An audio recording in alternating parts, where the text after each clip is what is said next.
This is SSN. Story Studio Network.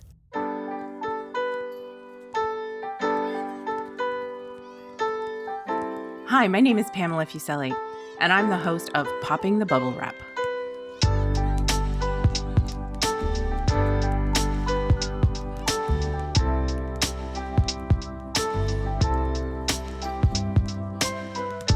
Are you the person in your family who worries about the safety of others, about buying safety products and using them? Are you yelling, "Yes, that's me"? This is the podcast for you. Raising a child or children can be a hair-raising undertaking, and keeping them safe is a priority. Parachute's Popping the Bubble Wrap podcast explores what you really need to think about as a parent or caregiver, and provides easy tips on prevention strategies. No bubble wrap here, though.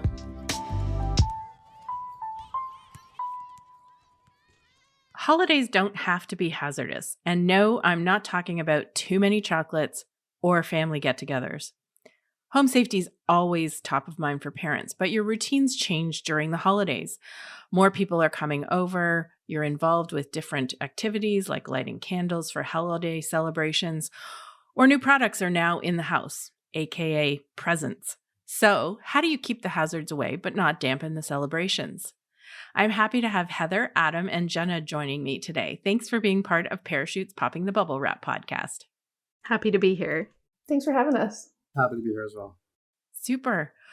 One item that's often associated with holidays, especially the ones that happen in colder weather, are candles as part of decorations or religious celebrations. What's been your experience with candles? Do you use them? If you don't, why not? Adam, maybe I'll start with you. Thanks, Pam. Well, yes, my family does celebrate Hanukkah. So every year we do light candles for 8 nights. The menorah is set up in such a way. I have to tell you that when the religion came into being, I don't think we had these kind of fire hazards in a house, because obviously we're going back a few thousand years ago. They weren't thinking about this, but it's not ideal. The menorah usually there's 8 candles at the bottom, and then there's another candle that's usually at a higher level, and that candle is used to light each one of the other candles on each night. And on top of that, so already, I guess we've got a bit of a fire safety hazard just by having candles lit in a home. You're supposed to put the candles and the menorah on the windowsill of your home to sort of share the joy of the celebration with people walking by. And I remember even as a kid learning that when I went to, sort of parochial school, they sort of encouraged us to do that. That being said, candles are absolutely a fire hazard, and putting them in your windowsill is not the best idea. On top of that, part of basically you light the candles and then you say a prayer and you usually sing some songs, and then you just kind of leave it be. You leave the menorah as it is lit, and it's supposed to essentially just sort of run its course, which could take a while. Which again is not exactly the best thing when it comes to fire safety. So my kids are a bit older now. I'm not as concerned about it, let's say, as I was when they were younger. But I remember when they were younger, being frankly nervous because they are supposed to be actively involved in the whole process. Even though an adult would typically light the initial candle, what we would do is hold one. I mean, I have 2 kids, so my son or daughter or both of them would have turns holding the candle that lights the other ones and actually doing the lighting on their own or with the hand of an adult together. Right. You want them to be included, right? Exactly. So, but I always felt nervous doing it. In fact, even as a kid, it actually made me a little bit nervous when I lit them myself. So if I could sort of go back and turn back time, and I know these things exist today, I would opt for, and I've seen these in other people's homes now, these menorahs that actually have battery operated candles, so that you actually aren't dealing with real life fire. Like I said, my kids are 12 and 14 now, so I'm comfortable with them lighting the candles on their own. But I will tell you that my new practice is after they're lit and after we sort of watch them for a bit, even though technically you're not supposed to, in our house, we actually we blow them out. I don't want them lit. I prefer them not to stay lit. because we all get busy doing other things. And that's just the precaution that we take. And you could forget about them. And I can imagine in a window, depending on what kind of window coverings you have, curtains or blinds, that would impede, that would definitely be a fire hazard with lit candles. Yes. And actually what we do typically now is we just light them on the kitchen table so they're not right by a windowsill. And maybe this year, who knows, maybe I'll even opt for the battery operated ones. Just because less potential for fire, I think is always a better option. True. Jenna, what's your experience been with your kids? You have a girl who's 10 and some twin boys who are 9. I'm sure they like the idea of fire. Oh my goodness. I'm getting like chills just imagining all of the ways things could go wrong. We do have one Christmas decoration that is special to my husband and I that we used to take out every year before we had kids. And it's a little wooden windmill that you put these tiny little special candles in, and the heat from the flame turns the windmill around and turns his whole scene. And it's a German heritage, and we bought it on a special trip. And it was one of the first things that got packed away once we had kids. It hasn't come back out yet. Because it's just, you look at it and you're like, that is just not worth the risk. There's a lot of things that we'd be willing to take some risks on. That is not one of them. And thankfully for us, it wasn't a fundamental part of our celebrations. So it was a bit of an easier decision to be able to say, oh, we'll just pack that away.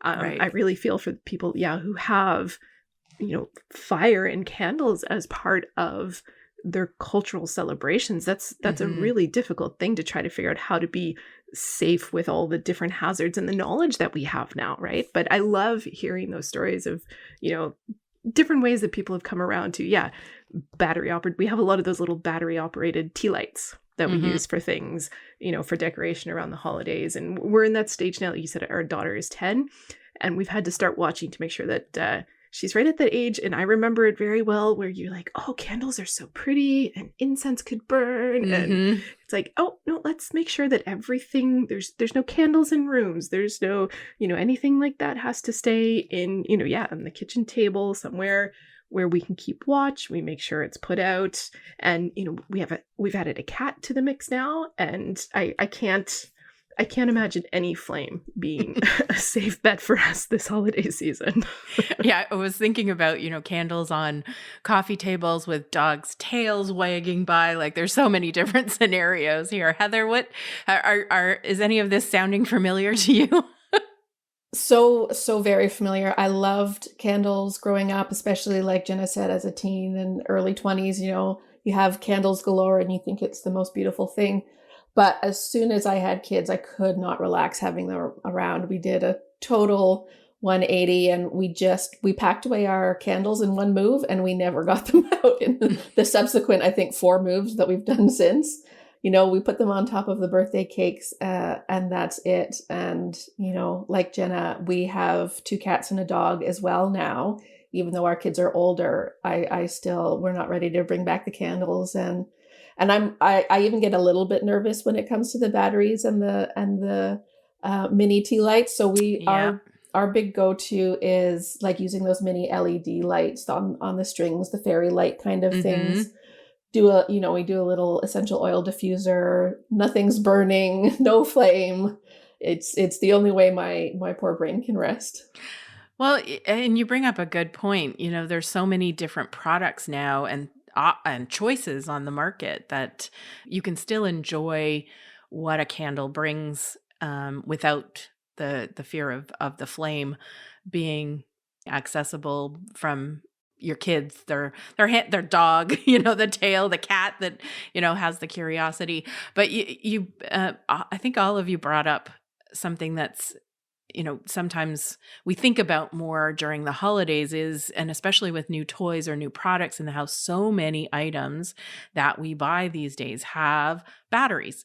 they have, and especially those little button batteries, but also other small parts that, depending on the age of your child, that they can cause serious injuries if they, kids explore the world by putting things in their mouths. And, if you've got an older sibling that has toys that have smaller parts, they may be lying around. But if we look at the button batteries, because this is an issue that's come up more recently over the last year or so, but it's always been a concern. I just think that more products have these button batteries. I mean, you talked about the tea lights, but they also come in greeting cards if you have one of those annoying cards that play music that someone has given you, but also toys that come with batteries. How have you dealt with some of the toys and products that come with these batteries?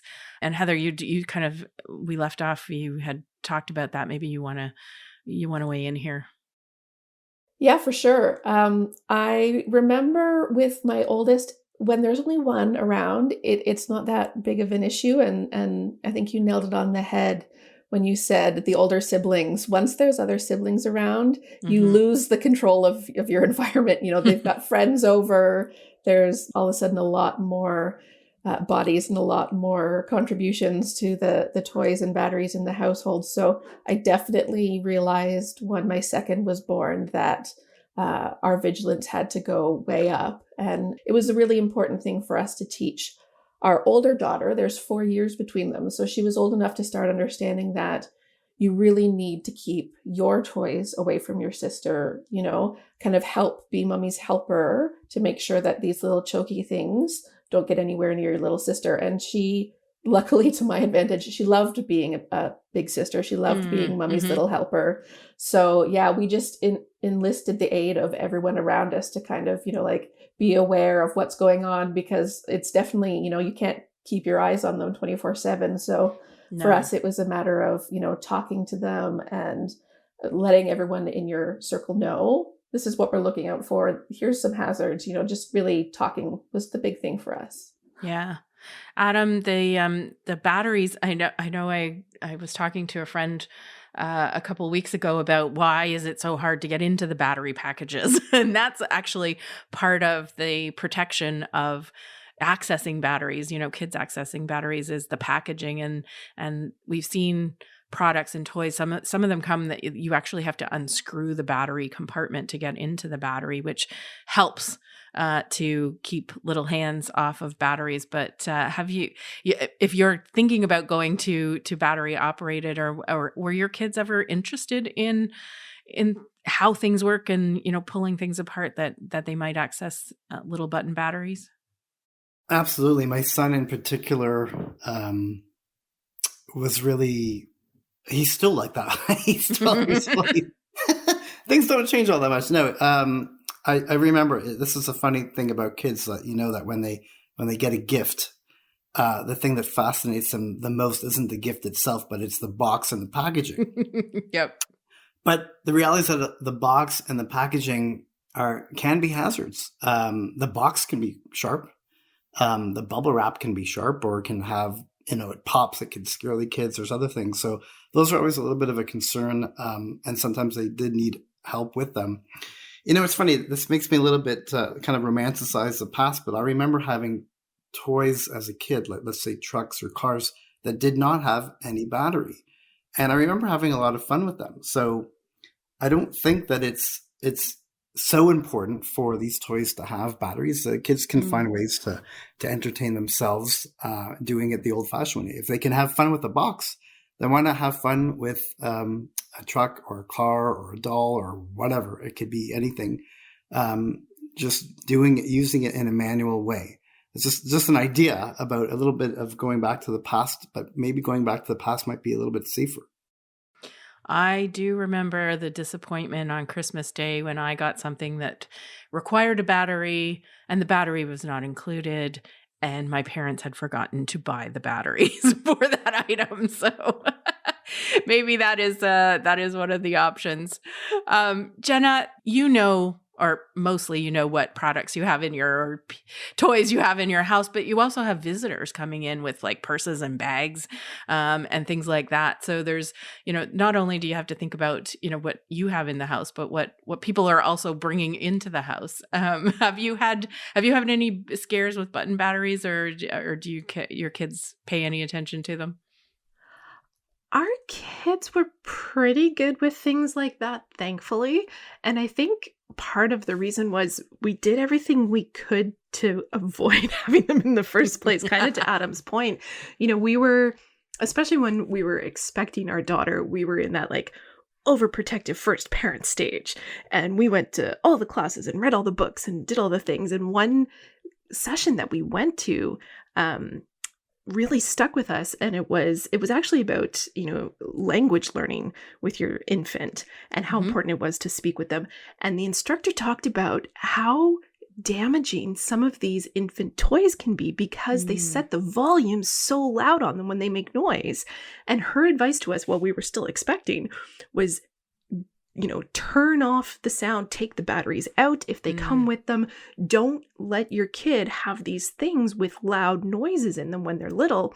So before our daughter ever got her first gift, we were taking batteries out, we were turning things on, and we were all for it. And we had the first grandchild in both families. So we were telling our parents and our siblings, look, we'd really appreciate if we didn't get these really loud, you know, mechanical things. So, of course, our families found the loudest possible wooden clacking toys to give us, which I think was a very fair compromise of us being overprotective parents going, oh, no, we don't want the toys that make noise with batteries.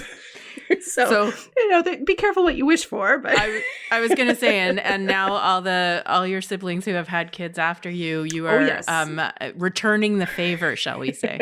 Of course. but it's true. You know, all those toys that a lot of us grew up with that were wooden toys or plush toys or just dinkies and whatever, they don't have to have all the bells and whistles and make noise and have flashing lights until the kids are older, where you can have those kind of conversations and be a little bit more careful with things like batteries.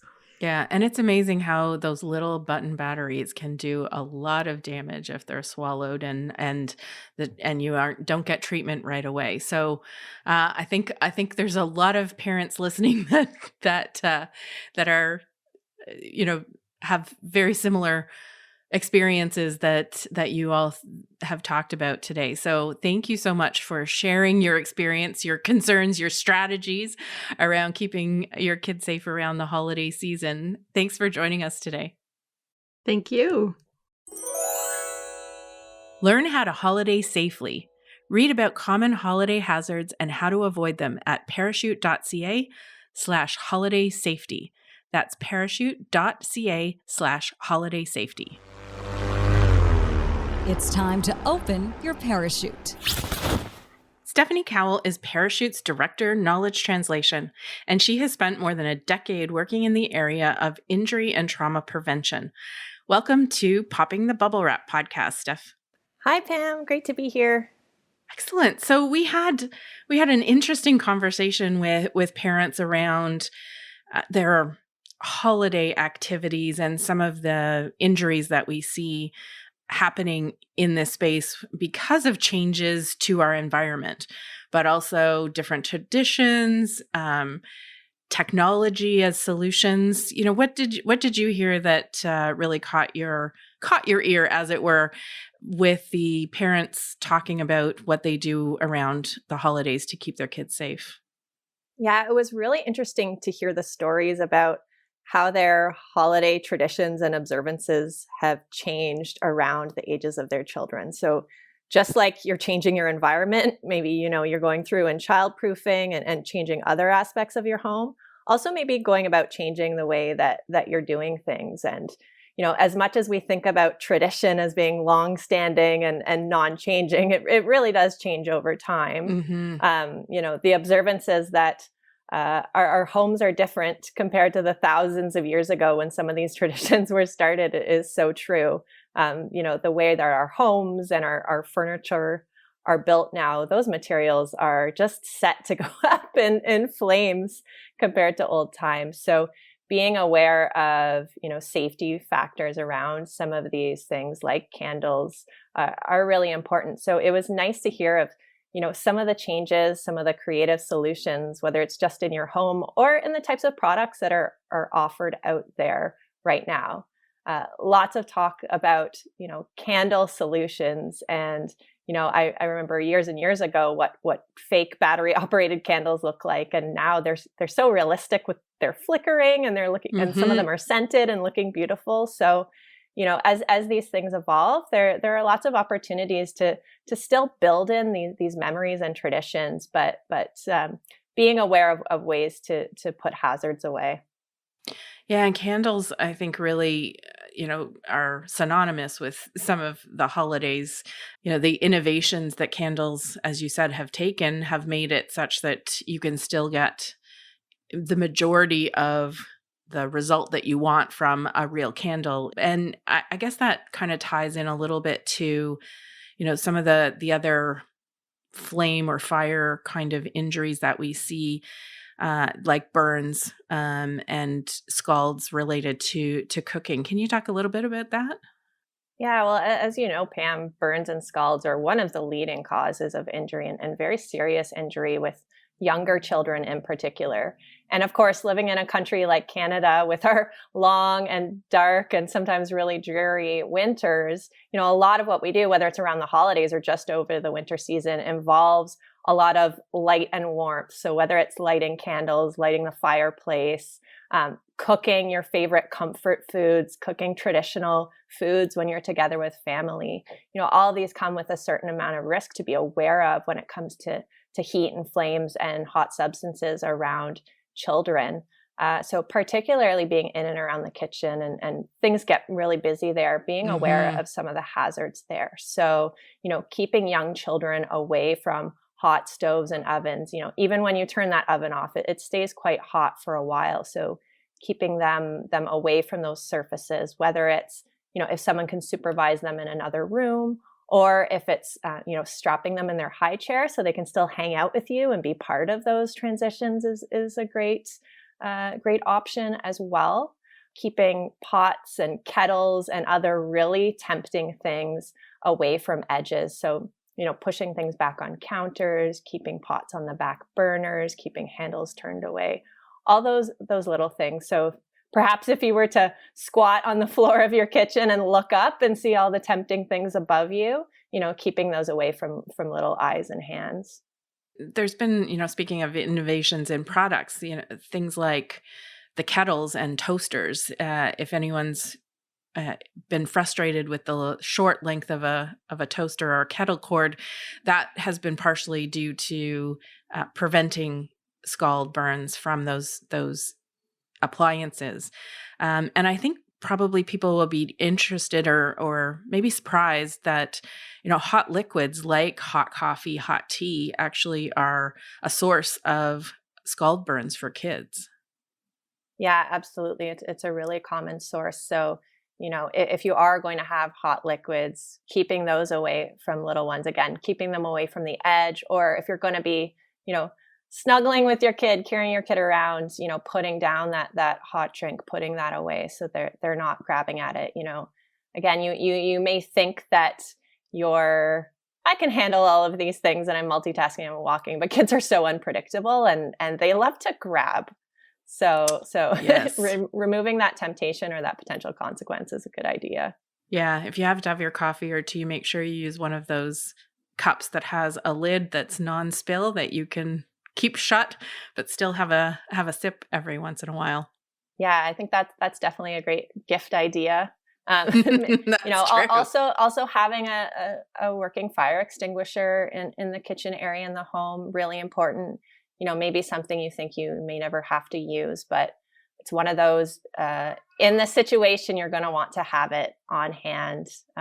But keeping that in the kitchen, but keeping it away from the stove area is best. You don't want to be lunging towards a stove fire, trying to get the fire extinguisher at the time. So keeping it reachable, but not in the line of fire in your home. Right. That's a really good tip. One of the things we talked about with parents was about the gifts or the different products that might be brought into their homes around the holidays, and many of them having batteries, those little button batteries that are in so many products that we find in our home, whether they're children's toys or key fobs or hearing aids or greeting cards. They can be really dangerous. Can you talk to me a little bit about, what people can do to prevent those from getting into little hands? And This is SSN. Story Studio Network.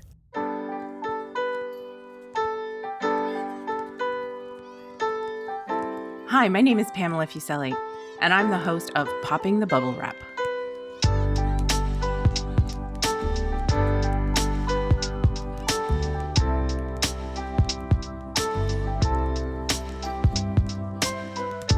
Are you the person in your family who worries about the safety of others, about buying safety products and using them? Are you yelling, "Yes, that's me"? This is the podcast for you. Raising a child or children can be a hair-raising undertaking, and keeping them safe is a priority. Parachute's Popping the Bubble Wrap podcast explores what you really need to think about as a parent or caregiver, and provides easy tips on prevention strategies. No bubble wrap here, though.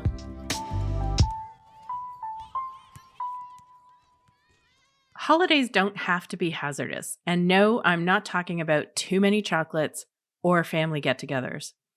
Home safety is always top of mind for parents, but your routines change during the holidays.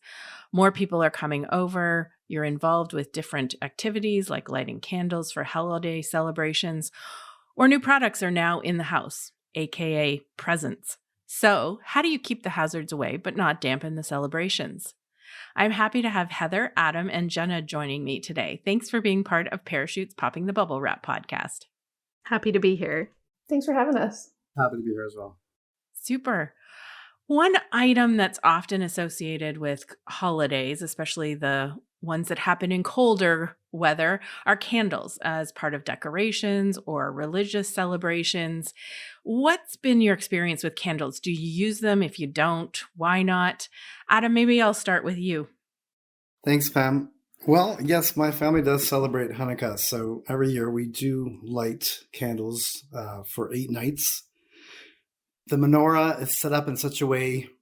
I have to tell you that when the religion came into being, I don't think we had these kind of fire hazards in a house, because obviously we're going back a few thousand years ago. They weren't thinking about this, but it's not ideal. The menorah usually there's 8 candles at the bottom, and then there's another candle that's usually at a higher level, and that candle is used to light each one of the other candles on each night. And on top of that, so already, I guess we've got a bit of a fire safety hazard just by having candles lit in a home. You're supposed to put the candles and the menorah on the windowsill of your home to sort of share the joy of the celebration with people walking by. And I remember even as a kid learning that when I went to, sort of parochial school, they sort of encouraged us to do that. That being said, candles are absolutely a fire hazard, and putting them in your windowsill is not the best idea. On top of that, basically you light the candles and then you say a prayer and you usually sing some songs, and then you just kind of leave it be. You leave the menorah as it is lit, and it's supposed to essentially just sort of run its course, which could take a while. Which again is not exactly the best thing when it comes to fire safety. So my kids are a bit older now. I'm not as concerned about it, let's say, as I was when they were younger. But I remember when they were younger, being frankly nervous because they are supposed to be actively involved in the whole process. Even though an adult would typically light the initial candle, what we would do is hold one. I mean, I have 2 kids, so my son or daughter or both of them would have turns holding the